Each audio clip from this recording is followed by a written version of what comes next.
Hi everyone, I am Aruna Galadia from Kinder Sports. I am working in State CJ School Vadali, Sabarkantha.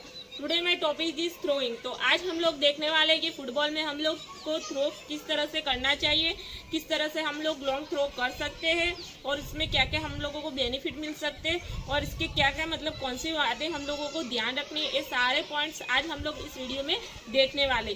तो चलिए start करते हैं कि throw किस तरह से किया जा सकता है।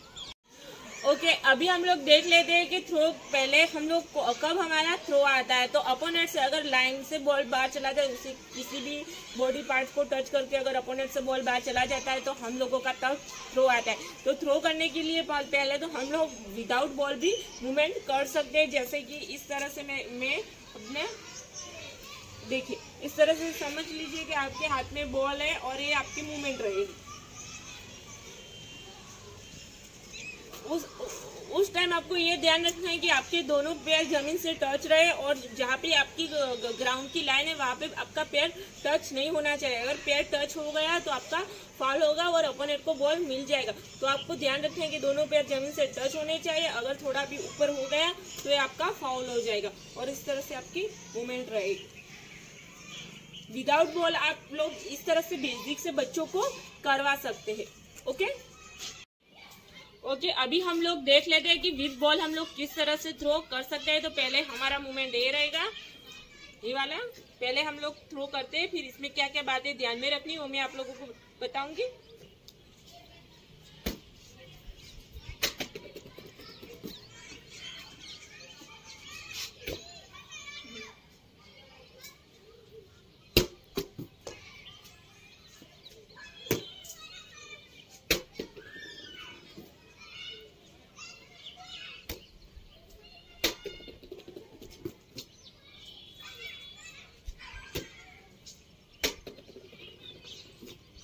तो इस तरह से विथ बॉल हम लोगों को मूवमेंट रखनी।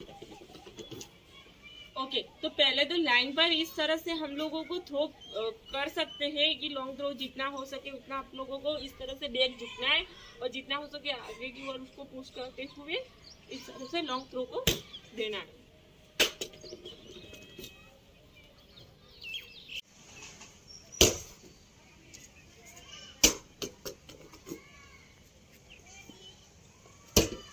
क्या होगा कि हम लोग अगर दो बच्चों को सामने सामने रखेंगे और इस तरह से उनको सामने सामने थ्रो करवाएंगे कि तो दोनों बच्चों की एक साथ प्रैक्टिस भी हो जाएगी और वो अच्छे से दूर रखिएगा तो जितना हो सकेगा उतना वो लोग लॉन्ग थ्रो कर सकें। इस तरह से हम लोग बेसिक से बच्चों को सिखा सकते हैं।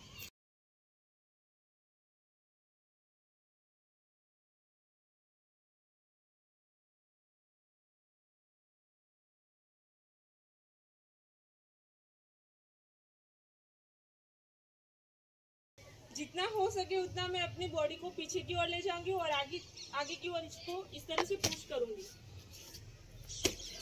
और आप लोगों को ये भी ध्यान रखना है कि आपके दोनों पैर जमीन से टच रहे। अगर थोड़ा भी ऊपर हो गया तो ये फाउल होगा। ओके, तो हम लोग यही ध्यान रखना है कि दो बच्चों को अगर सामने रखेंगे और जितना हो सके उतना उन लोगों को बोलना है कि वो लोग लॉन्ग थ्रो करें। तो उससे क्या होगा, बच्चों में अच्छा सा इम्प्रूवमेंट आएगा और हम लोग बेसिक से उनको सिखा सकेंगे। ओके,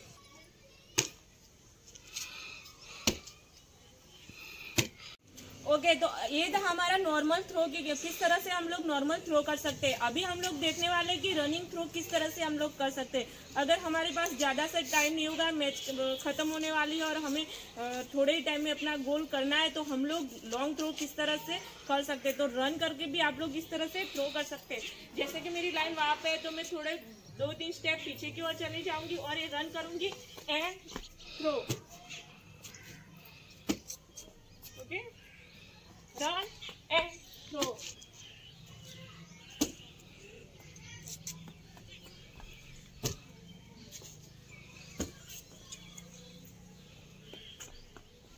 रनिंग में भी आप लोगों को यही ध्यान रखना है कि आपके दोनों पैर जमीन से टच ही रहे।